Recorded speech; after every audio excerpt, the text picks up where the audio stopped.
Hoy vamos a tener una conversación más que todo. No es una entrevista, es un conversatorio de lo más tranquilo.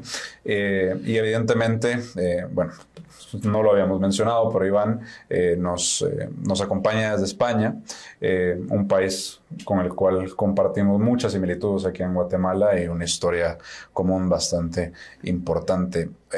Una historia que creo mucha gente ha olvidado y que actualmente se ve con cierto recelo. ¿Cuál es la percepción que tienen ustedes en España sobre aquellas ex colonias y, bueno, la relación que hay hoy en día después de tanto tiempo? Bueno, la percepción habría que empezar por decir que no hubo tales colonias, es decir, que el término colonia es inapropiado.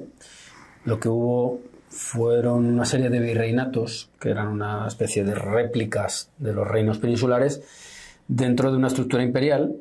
Y la transformación de ese imperio, pues por una transformación de índole interna, es decir, respondiendo a la propia naturaleza del concepto de soberanía que se manejaba, dio como o creó las condiciones propicias para la cristalización de una serie de naciones políticas. Una de ellas, en este caso, es Guatemala.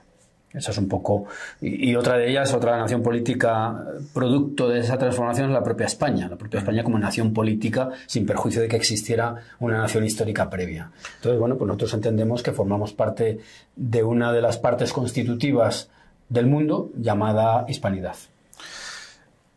El término nación política me llama mucho la atención y sin lugar a duda lo vamos a comentar porque te he escuchado mencionarlo en más de una ocasión. Pero ese vínculo que existe entre la madre patria, como se le llamó en su momento, y como muchos todavía incluso consideran, debería de llamarse por lo menos a nivel de historiadores, se ha quedado un poco olvidado, por lo menos desde este lado del hemisferio.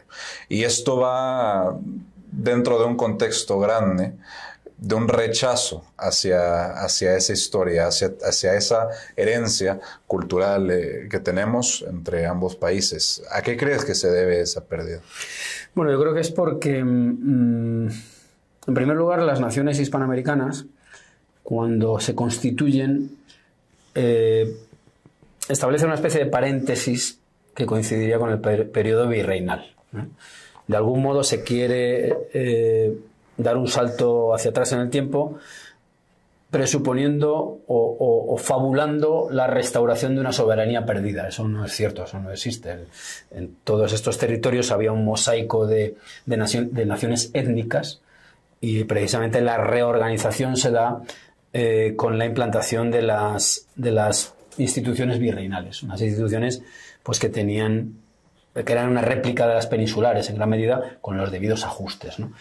¿Qué ocurre también? Pues que yo creo que los efectos de la leyenda negra afectan tanto a los españoles peninsulares como a los españoles americanos y de algún modo el hispano en general ha asumido en gran medida esos postulados, según la cual, pues, de algún modo aquel periodo fue una etapa oscura frente a la brillantez del periodo pretérito, en el cual habría, pues, un manejo verdaderamente interesado y bastante infantil de los mitos, presuponiendo que la América prehispánica, cuya unidad era inexistente, pues estaba habitada por una especie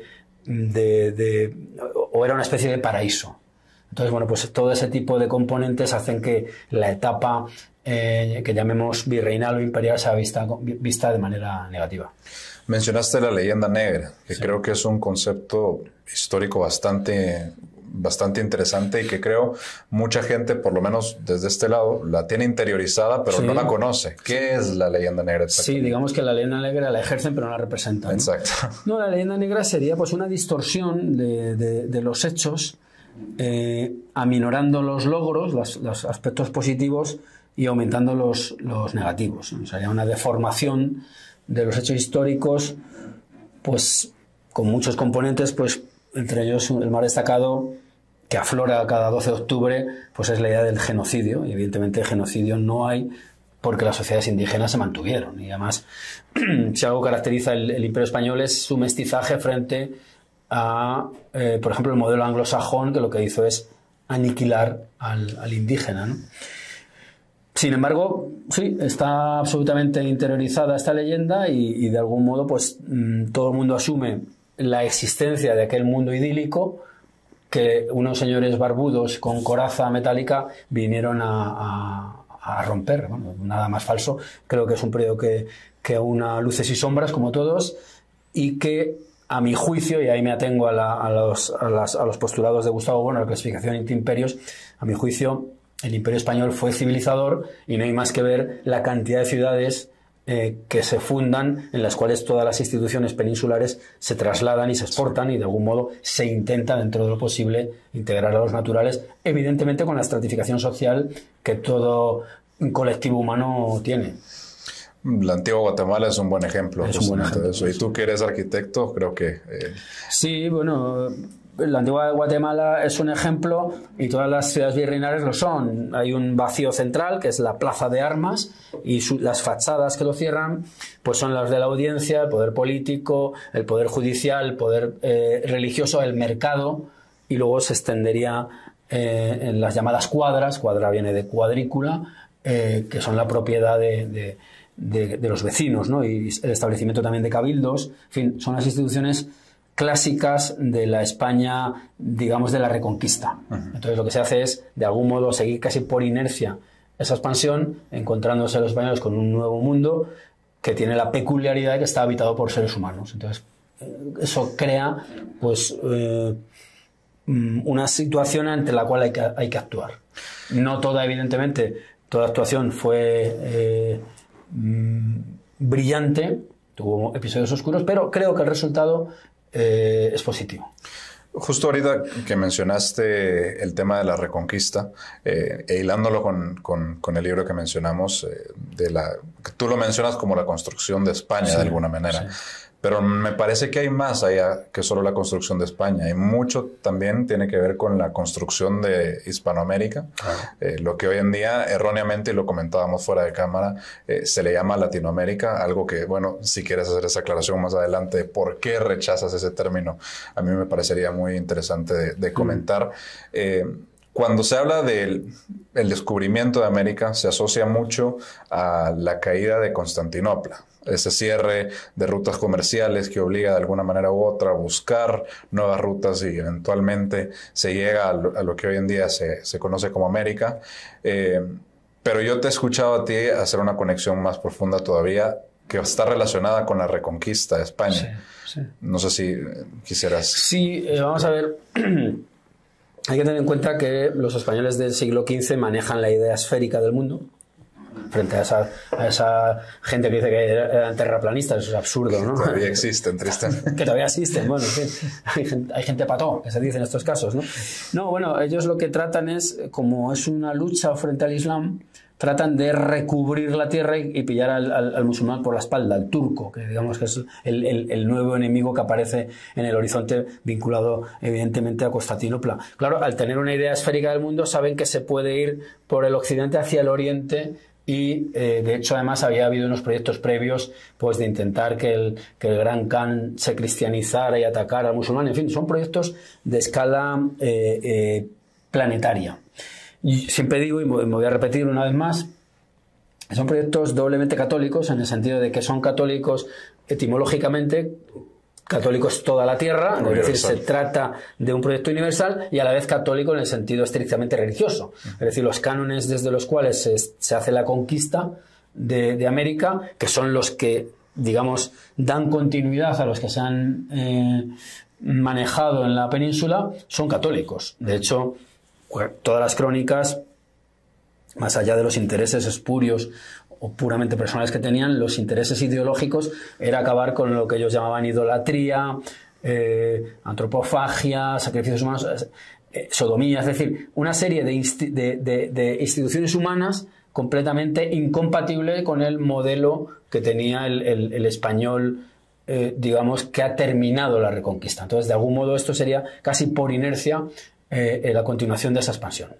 En cuanto a Latinoamérica o América Latina, bueno, vamos a ver, esos son unos términos que aparecen en el siglo XIX, que es un siglo, como es bien sabido, muy francés, donde la impronta de la cultura francesa es enorme en Chile y en el cono sur es donde más arraiga o donde se empiezan a manejar estas ideas por parte, pues, por ejemplo, de Francisco de Bilbao, un masón chileno, y creo que no responden a la realidad de lo que yo de este nuevo mundo, que tiene partes llamadas Nueva España, no por casualidad, sino porque existe una España previa.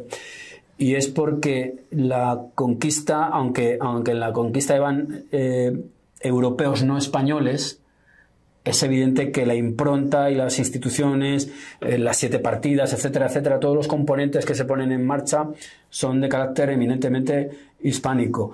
El poner el prefijo latino lo que trata es de diluir el mérito hispano en de un radio más amplio, que tiene que ver también, por cierto, con el auge que se le da a la figura de Colón por parte de las colonias italianas en el siglo XIX. Entonces yo por estos motivos creo que lo adecuado es llamar Hispanoamérica, o en tal caso Iberoamérica, porque la parte portuguesa está ahí, pero Latinoamérica no entiendo qué sentido tiene. Sí. Aunque entiendo también que es difícil revertirlo, claro. Sí, creo que también tiene algo que ver con el tema lingüístico, ¿no? La herencia latina de las lenguas que se comparten. Sí, pero a Hispanoamérica llegan 2 lenguas, básicamente, el español y el portugués. No llega el italiano del siglo XIX, evidentemente, por eso, pero digamos que las lenguas realmente que llegan, bueno, llega el latín. Sí. Llega el latín, pero llega el latín como una lengua de religión, no como una lengua franca.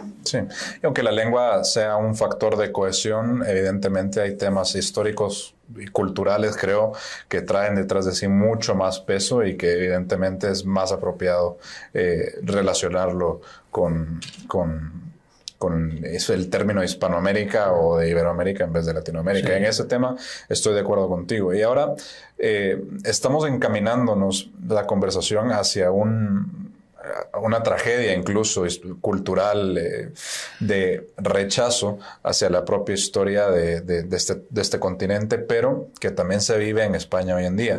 Sí. Y es ahí donde, te cito textualmente en una entrevista, te escuché hablar de que existe un rechazo radical de la idea de España como unidad y como nación histórica que precede a la nación política. ¿Qué exactamente significa esto? ¿En qué consiste ese rechazo? Pues consiste en negar que haya habido una unidad o una convergencia entre los reinos cristianos medievales. Evidentemente eran entidades diferenciadas, pero si uno analiza el periodo llamado Reconquista, el que empieza desde Asturias y acaba el 2 de enero de 1492, la trabazón por vía matrimonial que hay entre los reyes españoles es constante.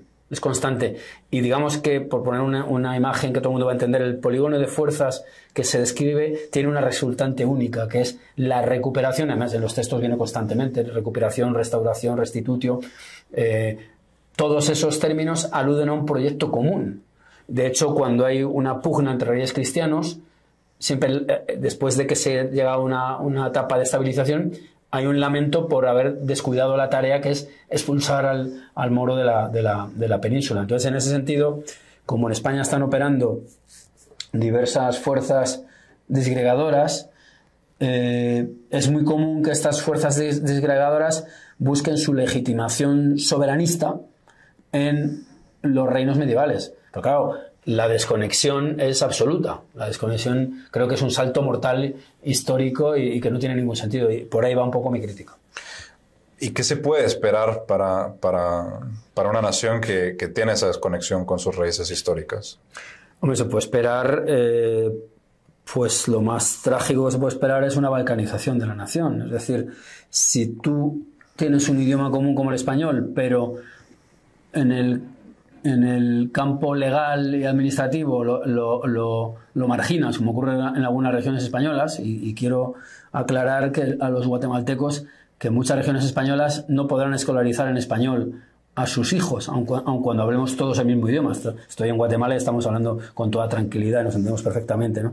Que si hay una desconexión con las raíces históricas, presuponiendo que las lenguas vernáculas eran las únicas habladas por aquellos habitantes y de que algún modo el español vendría a ser una imposición, cosa que era inviable porque no había unas estructuras estatales de tal entidad, pues se crean las condiciones ideales para que haya una secesión, que una secesión no es otra cosa que el robo de parte del territorio nacional por parte de un colectivo. Que en España hay precedentes recientes de intentos. En España hay un intento de golpe de Estado en el 2017, que ahora el Partido Socialista Obrero Español, con el dominio que tiene del Poder Judicial, va a intentar por todos los medios hacer como que aquello fue una especie de pelea callejera. Y evidentemente nos va mucho en ello, claro.